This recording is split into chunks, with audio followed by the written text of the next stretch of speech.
Chair Melanie Finling, are you here? Commissioner Tucson Sarian. Here. Commissioner Belinda Higura. Commissioner Alan Pardee. Here. Commissioner Paul Beck. Present. Commissioner David McDowell. Commissioner Nyan Shepherd. Here.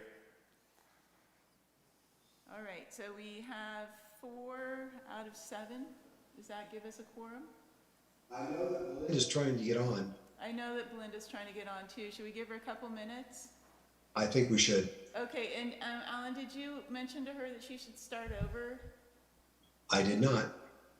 Maybe have her refresh and see if she can start again, and that might help her get in. I'll do that. I'll call her. Thank you. In the meantime, we forgot the flag salute, so we should do that. Oh, yes, Okay. we should.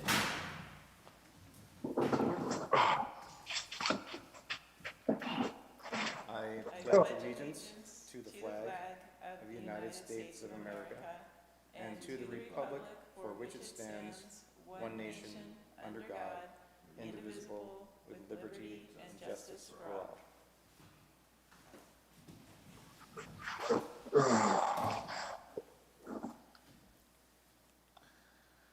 So we have this time for a public comment. If there are anyone from the public that wishes to speak, I don't know if there are any people from the public here. Are there any people from the public here? Okay, All right. then we will have the approval of the meeting minutes from last meeting, February 15th. Do any of the commissioners have any comments or questions or corrections on Yeah, give me a second. that meeting minutes? I'll make a motion to approve. Give me one minutes. second, please. I'm not sure you can just because you weren't on the commission, Okay, that's fine. but thanks.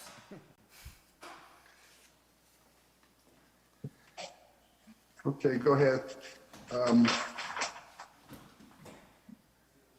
Yeah, I didn't have any notes to the contrary myself. Alan, you're muted. I usually, I move to approve. Do we have a second? go ahead, Nyan. Oh, you can't, you weren't there. I second. Okay, we have passed the meeting minutes for the prior meeting. So we had Paul second? Yes. Okay. All right. All right, we can move on to the Starbucks variance, case number 2022.09. Okay, Teresa. thank you. Okay, my name is Teresa Spade, and I am the city planner, and I'm the project coordinator for the Starbucks variance. Starbucks applied for and was granted 2 prior permits from the city fairly recently. And I'm going to get to that part of the staff report so I can figure out what they were. So one of them was in 2021, number 06 was a design review approval for the renovations to the structure and landscaping. It was approved by the Planning Commission Resolution PCR 2102 with the following conditions. One was that the applicant present a landscape plan to the Planning Commission for approval prior to the issuance of the building permit. And the landscape plan will include species and names and location on the site. And then the second condition was the applicant shall install at least 1 stationary object which 2 bicycles may be attached with a user-provided 6-foot cable and lock. The second permit that was approved was permit 2021-41, a sign permit, which approved the exterior signs with the exception of the subject menu box. The project location is 301 East Lake Street in Mount Shasta. It is in a C1 commercial, downtown commercial district. The issue is that the current code and some past codes require that menu boxes are limited to a square footage size of 4 square feet or less. And I'm going to talk a little bit about the history of the prior approvals of menu boxes for the two fast food restaurants in town, one being the Burger King, and then the second one being the one that was at this location prior, which was the KFC Taco Bell. And in both situations, the menu box was approved for a larger size. So Burger King does have a larger size menu box, and the prior KFC Taco Bell also had a larger size menu box. Now, there are some menu boxes in town that have been approved for smaller sizes, and those include menu boxes for Lefties, and I don't remember how to pronounce it. Anyway, the place that has the burritos and the sausages, and then also the coffee place that's over by Rite Aid. And both of those have menu boxes that are visible to public view. So that's kind of the key difference between those menu boxes and the ones that are associated with the fast food restaurants. And I'm going to go through, I gave you guys all an addendum to the staff report, and it goes through the history a little bit. So if you want to take a look at that addendum, it first starts out with the minutes from 2002 when the Taco Bell KFC menu board was approved. And you'll see on the second page that Commissioner Hutchinson, let's see here, did mention that the Burger King menu board has a wood frame. Tolan said, anyway, there was a comment about the menu board sign size. And the assistant planner, McKinley, said that there's a section in the sign ordinance that conditionally exempts the sign because it's not visible from the public right-of-way. So that's essentially how both of those past signs were approved, those menu boxes were approved. The next page shows the actual KFC Taco Bell menu board that was approved, and as you can see, it is greater than 4 square feet. And then looking back through the code to see what kind of happened there, there was this section on the next page. This is the 1995 Mount Shasta sign ordinance on this page. And it says conditionally exempt signs include signs which are not visible, unaided from any adjacent real property nor from any city, street, or highway. So that's the exemption that these other menu boxes were approved under. And what happened was that through the years, as the sign code changed, the menu box size requirement of 4 square feet or less stayed the same. However, that exemption was taken out of the code. So if you look at the sign ordinance from 2003, you will see that that exemption is no longer included in the code.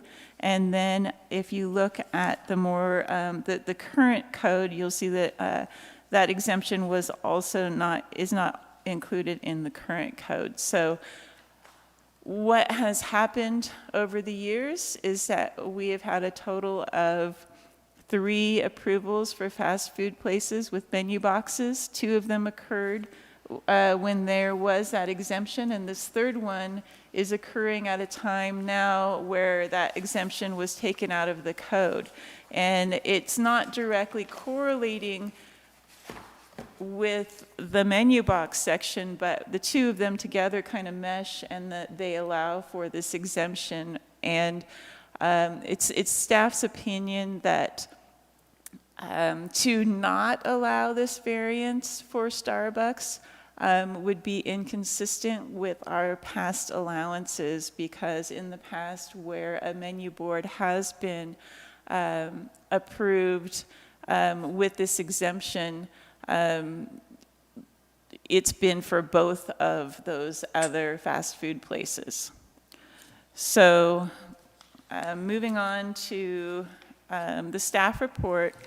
For variances, there's specific findings that need to be made. And let's see here. I'm going to go through what those findings are. There's also the requirement in the code that the approval for a variance be by resolution. So there is a resolution that's associated with the approval as well. Now, if you look at Figure 1, and if you want to pull up Figure 1 on the screen, that figure... Can you give us page numbers when you do that? So, because otherwise I'm thumbing. Oh, and we have, sorry. I believe it's 13. So Belinda, you're here then? Yeah, I've been here for a little while. Okay, I'm sorry, I did not see you there, so great. Okay, so I've made a note of that. So on page 6 of the staff report, All right. we have Figure 1. And on that figure, we have an aerial photo that shows, I've got an arrow pointing to where the old menu box was for KFC. And as you can see, it is roughly about 7 feet wide there, and that's visible from the aerial. There are some specific code requirements that talk about variances and signs. And if you look at the code section at the bottom of page 6, it specifies in 18.60060 what kinds of variances are allowed for signs. It says the Planning Commission can grant variances from the regulations to permit the area or height of a street graphic to be increased by 25% or more than the maximum height allowed. And then there's can grant a variance authorized by this section if it finds the variance requested is required by a special or unique hardship. And then the other one is showing that the display of a street graphic would be more profitable is not a special or unique hardship. So it's not really covered, like this situation isn't really covered in the variance allowances there for the graphics. I just wanted to point that out so that we're all very clear about that. And then in general, variances cannot be granted to allow a special privilege to one property owner that is not available to other property owners in similar circumstances. That's what the intent of a variance is to kind of keep an even playing field. And because of that, I believe that granting this variance meets that overall intent, because it is not the type of a sign display that is visible or meant to be seen from any public location. It is strictly just meant to be seen in the drive-through. So I did outline how I believe the findings can be made to grant this variance, starting on page 8. The first finding is that the physical characteristics of the property are unique and that its shape, topography, or location of access is different from other properties in the same zoning district or general vicinity.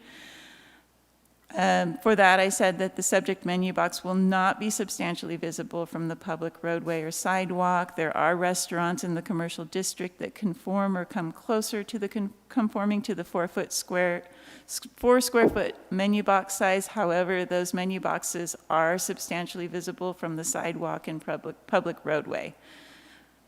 Whereas the larger menu boxes associated with the fast food chains are located mid-drive-through in a location that is visible and informative to the drivers and not meant to be seen from the sidewalk or roadway. So this finding can be made.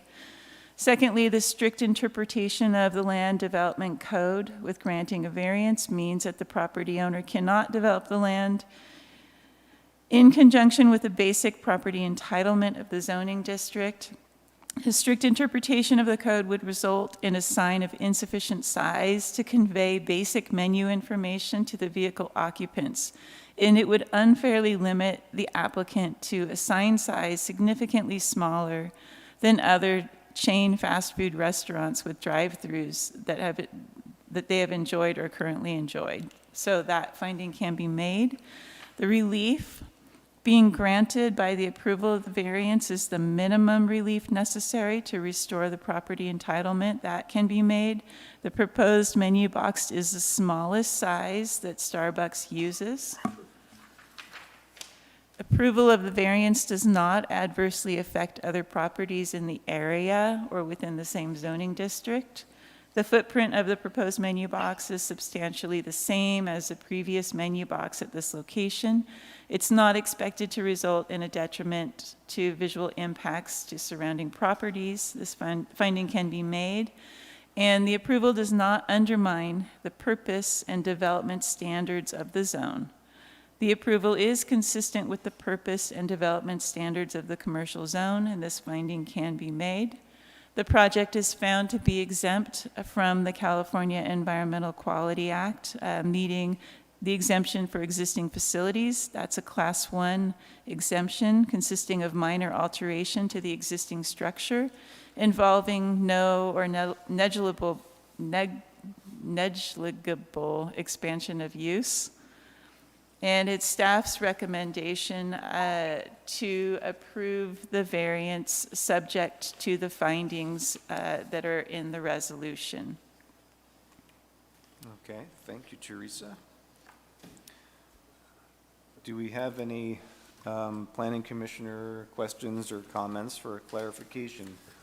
Real quick, my business would be seen as a competitor to some, so I'm going to recuse myself from this. Okay, thanks, Nyan. Paul? Yeah, so is the sign currently installed? That's a good question. So I did actually go through the drive-through this morning with my daughter who failed to have breakfast, so we did that before school. And I did notice that the sign is installed. However, what they did was that they were only using half of it. And so it was closer to the 4 square feet allowable. So I'm not sure if that was their intent or not, but they weren't using the full sign. They were using 50% of it. Okay, well, I just wanted to clear that up. That makes me feel a little warm and fuzzy because I generally hope for businesses to wait for us to do that. But, so no, I don't have any questions. I've got more comments, but I think that happens after public comment, so I'll wait for that. Okay. Belinda, do you have any comments? No. Oh, yeah, no. And Alan, you're mute, okay. No comments. I support the variance. I think it's the right thing to do, but I guess that's a comment. So. Okay, thank you. Public comments, is there anyone online? Okay, there are no public comments. So back to the commissioners then.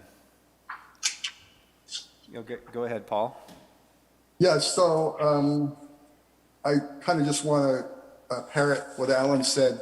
I think since the other two businesses in town, have or one no longer functioning had a variance, that it would be prudent to grant it at this time. However, perhaps we could consider, after we get some work done in the future, to amending the ordinance so we don't have to have a public hearing on this every time. Not that we're going to have an abundance of corporate businesses move into Lake Street and need this, but it just might allow us more time to work on other projects, perhaps more pressing.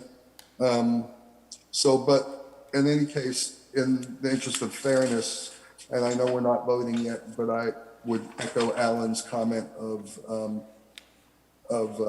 supporting the variance. And that's about it.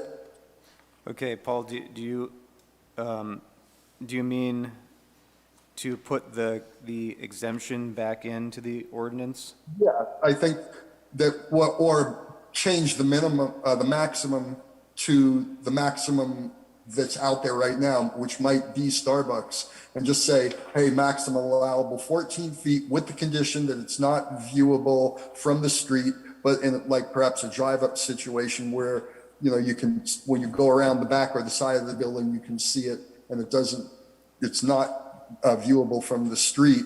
We could perhaps just change the ordinance to just simply allow that. So we wouldn't have to, in the future, have a meeting on it. It would fit the requirements and not need a hearing for a variance. Okay. But Belinda, do you have any comments? I'm in favor of okaying this variance for this particular situation, but I think one of the things we haven't really addressed, in at least in a long time, is drive-throughs. And I think that may be something we, as a commission, should look at, because drive-throughs are incredibly polluting. And how many of these do we want, and where do we want them? Just anywhere? I don't know that we have any of those issues or those ordinances that say they only go here, or we can only have 5 or whatever. I know Ashland has a restriction on their drive-throughs, but I think it's something we should address, because there's quite a bit of vacant land down in that area, and drive-throughs are incredibly polluting. So, but I'm great for the sign. I think there's no reason not to. Okay, thank you. I like the changes they've made to the site. They've improved it. But I feel like they should have just repaved the whole thing, but that's just the way it is. And I think we should talk about at some future meeting updating the ordinance, but Melanie's more familiar with the sign ordinance than I am. And so I'd like to wait for her to chime in a significant way. But it makes sense in this instance. I appreciate the fact that they are using their smallest sign, that Starbucks is using their smallest sign for this use, because I think that it warrants it. This is a small place, so that's good. I support the variance. Okay, thank you.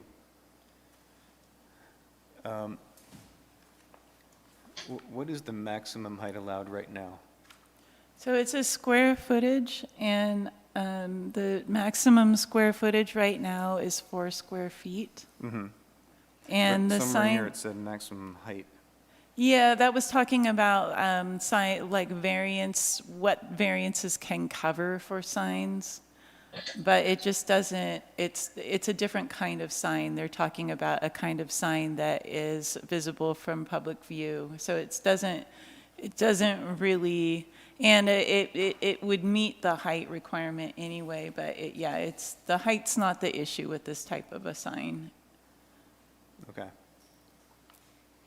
I'm also in support of this variance. It just makes sense in this case. The sign is so far away from a road or visible site that it's not going to be a visual nuisance. So do we have a motion? I'll make a motion to approve the variance as written in the agenda. In a second? Belinda? Belinda seconds. Okay. So that was Alan and Melinda. The Starbucks variance has passed. But we also need to do a, I didn't make the motion. Oh, Paul I'm did. sorry, Paul did, okay. yeah. And all in favor? Aye. Aye. So it passes unanimously. Okay. Unanimous. Okay, awesome. All right, thank you. And I wanted to know, just kind of as a side thing, that I noticed when I was there going through the drive-through this morning, that there was about 7 people that were employed at Starbucks that I noticed working inside there today. Okay. And we'll move on to the commission and staff comments. So anyone have any questions or comments to make? Alan, let's start with you. I'll throw something out there that I brought up a couple times. I think it's been mentioned to Public Works that I do want, on Starbucks project, I do want them to move those root barriers and locate them at the edge of the planter like they're supposed to be located. I want them to do that. You took the words out of my mouth. Sorry about that. Yeah, I don't know if I got back to you on that, but I did run that by Public Works. Public Works said that they were planning on going out to the site, that they had another issue to address with the landscaping, I believe. So that was something that they would put on their list.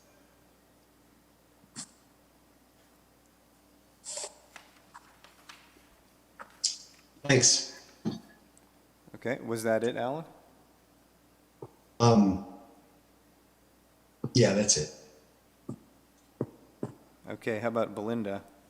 Well, I'm going to put this comment out there now, and so I can get a feel for how the other commissioners feel about looking into a limitation on drive-throughs in our town because of the, and whether we should, I don't know whether anybody else, Paul gave me a thumbs up, but that's one of you. So, and is this something, do you guys think we should kind of look at this a little bit, because we don't want to look like weed? Not only that, we should limit, I don't know if we can legally, but limit the amount of corporate And even, in our town, because I think it's more important to have indigenous people running businesses, at least in our town, and that's just my opinion. I'm not sure that's possible. You know, one of the things that when Keith, was it Keith or Juliana was saying about freedom of speech, and sometimes the limiting of signs, even like if we decided to limit the size, a corporate sign may fall into, like you can't make Ace Hardware do their sign in pastels and wood. They get to use their red logo. Remember that conversation we had? And I don't know where this kind of thing would come into it, because Starbucks, it's Starbucks' smallest menu sign. So does that limit, is that a freedom of speech type of thing? I don't know. That's, but I do remember that big warning that I think it was Juliana was giving us about the new way it is with signs.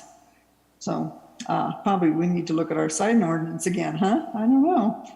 But I'm talking, but where's the, oh, I feel like I'm talking to myself because I have 2 of me. Is the, so does anybody else have a neon or Tucson? I could make a comment on that. I actually agree with you. I think we don't want to be just a truck stop village with a ton of drive-throughs and that's it. But I also know that we've had a major influx of new restaurants and buildings that were restaurants turning into retail, and buildings that were retail turning into restaurants. Maybe we should look at that too. So, you know, What is that? I don't the understand. thing is that, you know, basically we just added almost 10 new restaurants. So, I mean, if we're going to talk about drive-throughs, maybe we talk about the rest of it too. About limiting the number of restaurants? No, I'm saying a potential like moratorium on converting retail buildings into restaurants. Like, for example, if your place is already a restaurant and you say, I don't want to do it anymore, or you sell the business and they turn it into a different restaurant, of course, you already are a functioning restaurant. But converting an existing building into another restaurant, perhaps that was something that we should discuss too, if we're discussing drive-throughs. That sounds like a sticky wicket. But That kind of goes in line with our short-term rental ordinance. A similar vein, at least the way I look. No, I it's don't know. not. Has anybody, has the planner ever heard of a town that restricts the number of restaurants or where they can do it? Because it's kind of like discouraging entrepreneurialism in a way. Yeah, so the only thing I can think of that would be close to that is if there was a water issue, because restaurants use a pretty significant amount of water. So I've seen in the town of Mendocino, there be moratoriums on new approvals for, for water users during drought kind of thing, but that's as close as I've seen to something like that. Don't they just limit the water meter size though?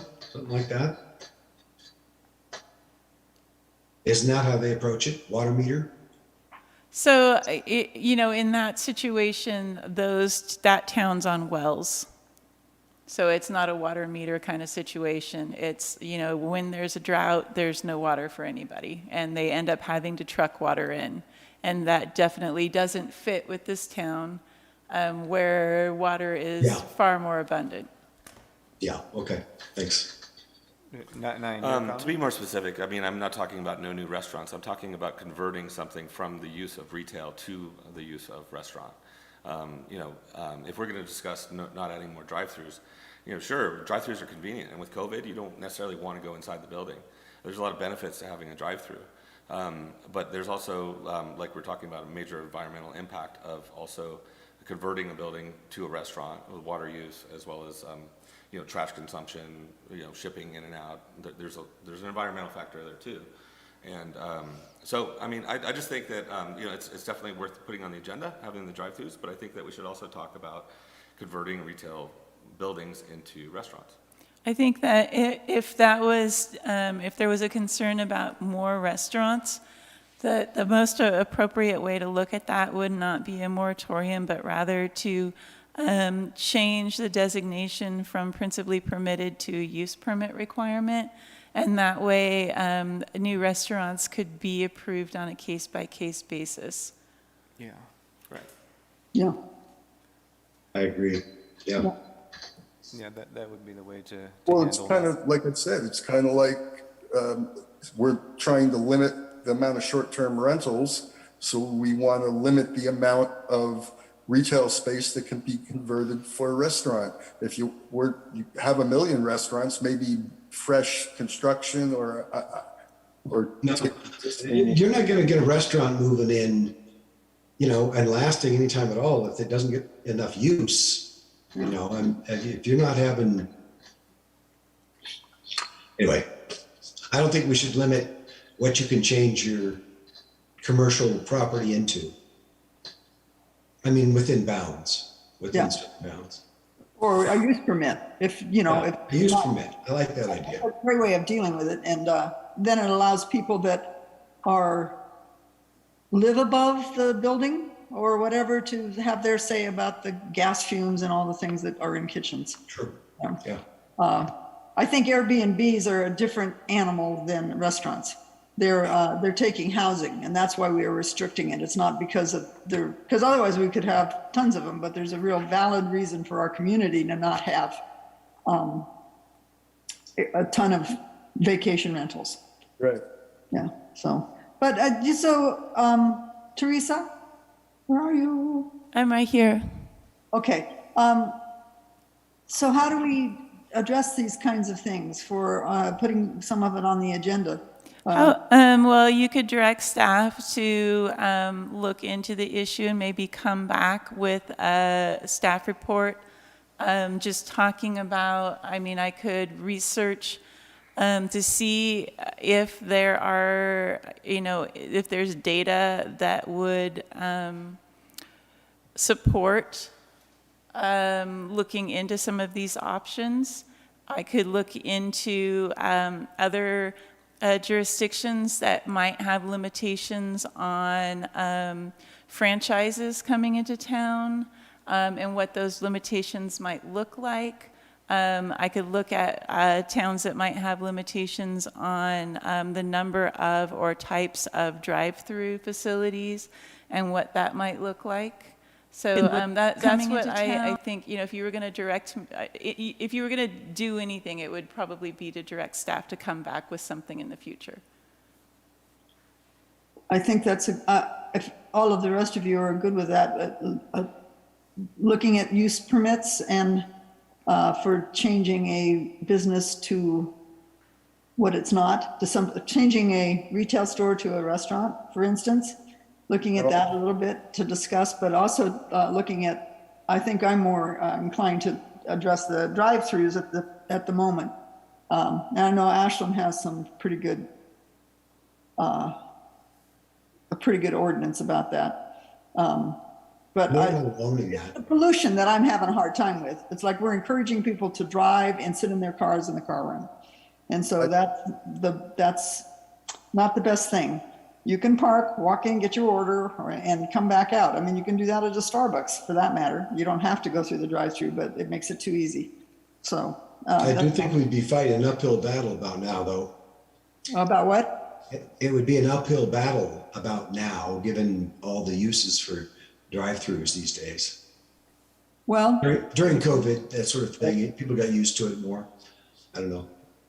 We could also I ask, agree with you. I don't disagree. okay, well, let's just look at it and see what some places that have some kind of Yeah. wording. I like that idea. Yeah. Yeah. So we're directing you, Teresa. There we go. All right, I have received direction. we'll also look into if we can limit the amount of franchises, because that goes hand in hand with the pollution. Generally, franchises have drive-throughs, so I feel it's connected. And I'm pretty sure we can do something like that. The city of Ashland did that for a number of years, and I think they ended up having to drop it. There was a lawsuit of some sort that came through, but I they bet were you successful for quite a while. Sedona did that too, I think, until the McDonald's finally won. Yeah. You know, Ouch. Right. you're discriminating, is what you're doing. Well, but you can always go to South Weed, a mere 6 miles away. Oh, well, that's not the point. This would Yes. actually be why, having it being a use by use of each case being reviewed by the planning commission would be important to have, because we could approve some and not approve others based on their specifics of what they're trying to bring to their community. So, yeah, but discriminating against, like, good luck fighting McDonald's lawyers. Like, City of Mount Shasta can't afford that. So, we really should look at other ways of protecting ourselves from being another big box or, franchise haven, which is all over the whole state. So, Okay. Yeah, I'm very open to these conversations as well. I think it's important to at least talk about them and see what our options are around those two issues. So on my end, I wanted to initiate a possible density bonus ordinance. This is having to do with new housing. And there's a government code that was passed, I believe, in 2020, or was it? Yeah. It was a while ago. Yeah. Yeah. but To me, it's Yeah. very new. Yeah, it's fairly new, but we should have an ordinance in place. Yeah. There's the California Government Code 65915 through 65918. It's a state mandated code, which allows a percent increase in density if a percentage of the housing units are restricted to low income. So it's a way to, encourage Encourage. lower income housing in town. And the statutes state that a city shall adopt an ordinance that specifies how compliance with this section will be implemented. So I think it's, our next step, really. The state says we need to have an ordinance, so maybe I'd like to direct Teresa to do some research on, other cities that have such an ordinance and see if we can, make it ours in some way. Okay, and just to respond to that, I completely agree that we should have the density bonus ordinance. And I have kind of had this discussion a little bit with the city manager as well. So, we both noted that that was something that really should be in our code. It helps to streamline the process for even small developments to be encouraged to have a few extra units that are designated for at least 55 years to be low income. And the lower income that they do, the higher the density, basically. That's good. If I can comment on that, one of the main reasons that drew me to being on Planning Commission was to help the affordable housing and to increase the number of low-income housing.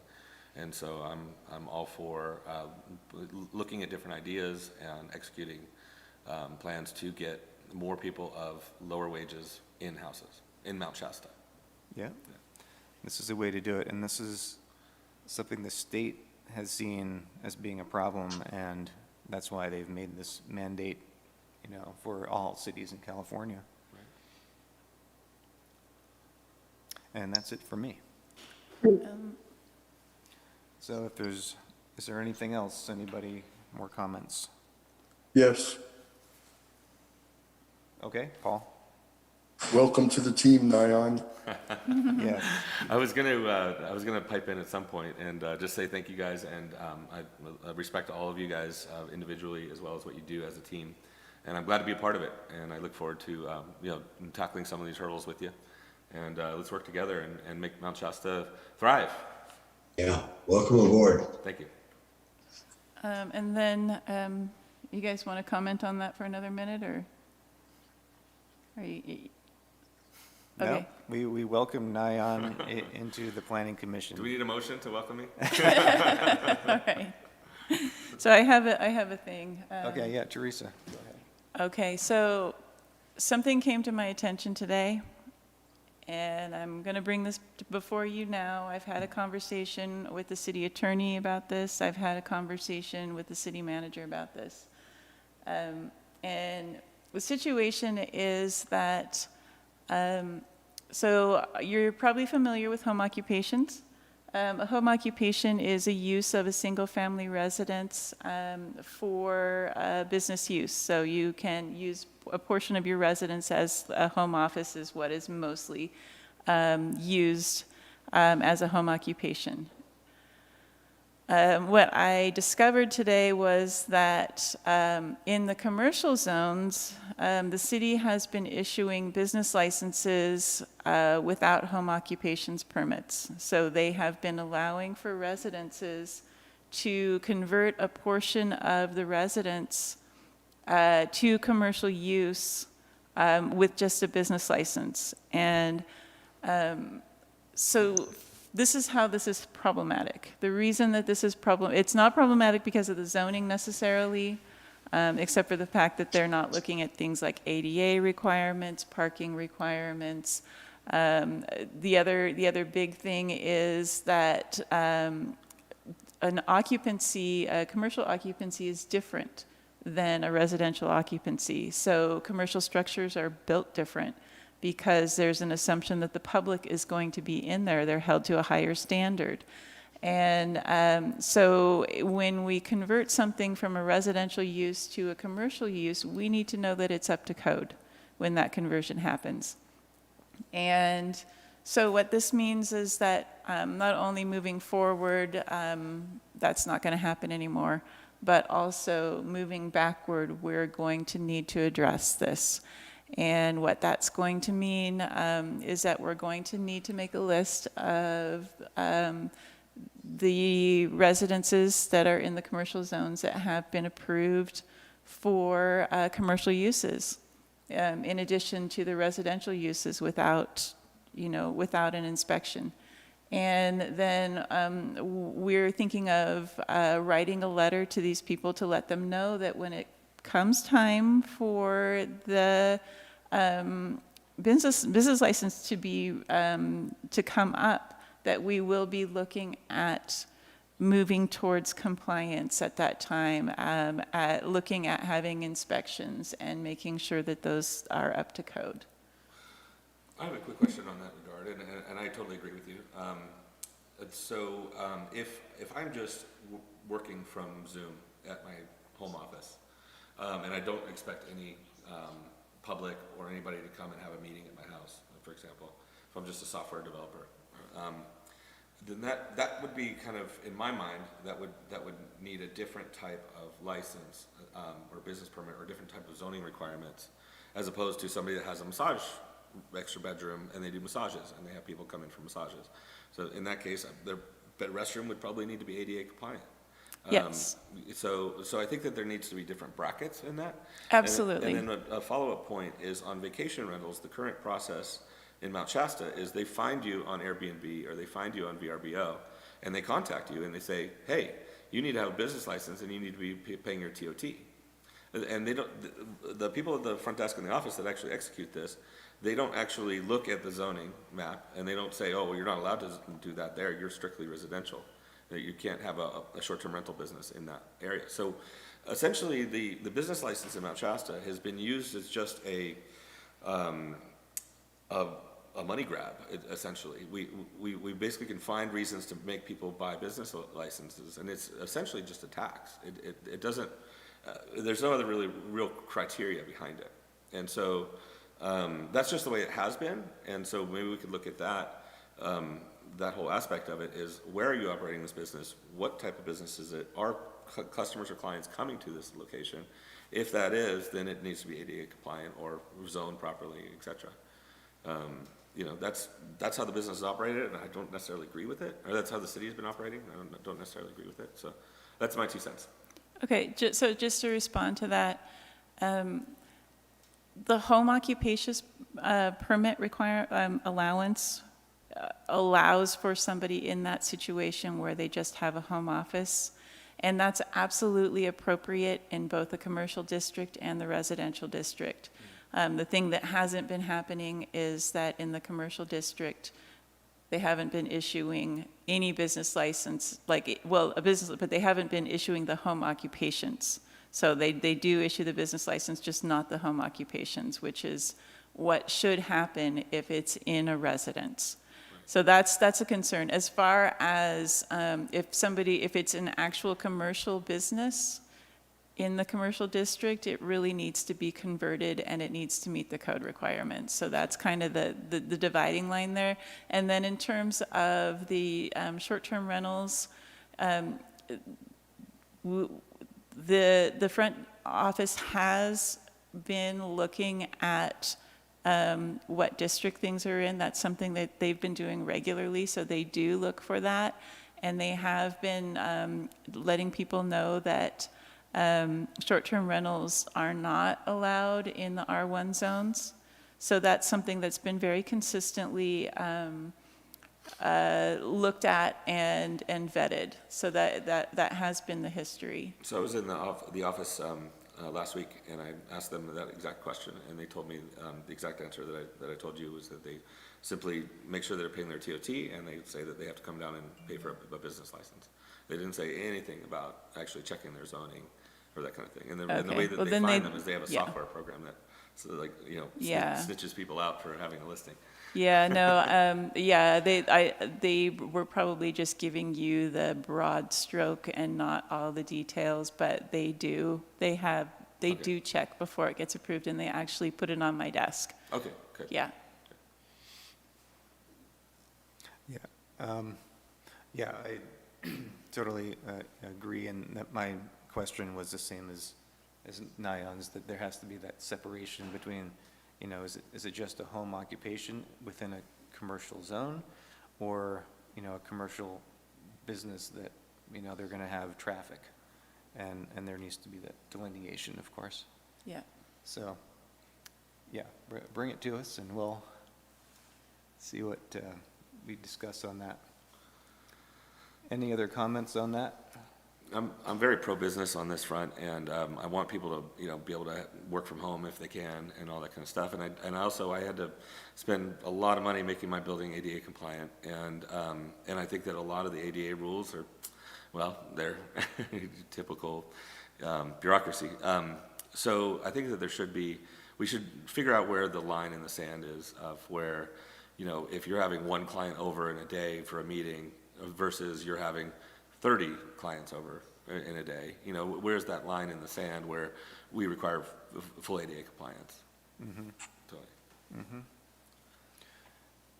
Okay, any other comments from other commissioners? Okay. I think we're ready to, actually, future agenda items. Teresa, did you want to say anything on that? Sure. So I see that the Starbucks variance is on the future agenda items. I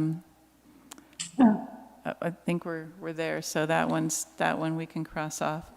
And then I do have 2 architectural review applications right now. So I've got the one that's on 103 East Lake Street. They are making some renovations to the plans. And then I also have a new one that is for a cannabis facility. And so those will both be coming before you in the future. And then it looks like for the April meeting, we have the Joint City Council Planning Commission Walk, Bike, Ride Mount Shasta workshop. That's going to be occurring before the regular city council meeting. I believe we said that that would be at 4:30. Okay. Is that going to be enough time for them to present and us all to discuss it? A half hour? But it's 4:30 to 6, so, Right. yeah, so that's an Okay. hour and a half. I think Oh. that will be good. I guess I was confused. I thought the city council meetings were at 5. Yeah, so planning commission's at 6. Yeah, right. Yeah. And it's going to be before the planning commission meeting, not before the city No, council. Okay, So you guys are hosting. right, okay. Yeah. What day is this? Can you give me a date? So this Remember is going to be the regular April meeting date. 19th. Yeah. Okay.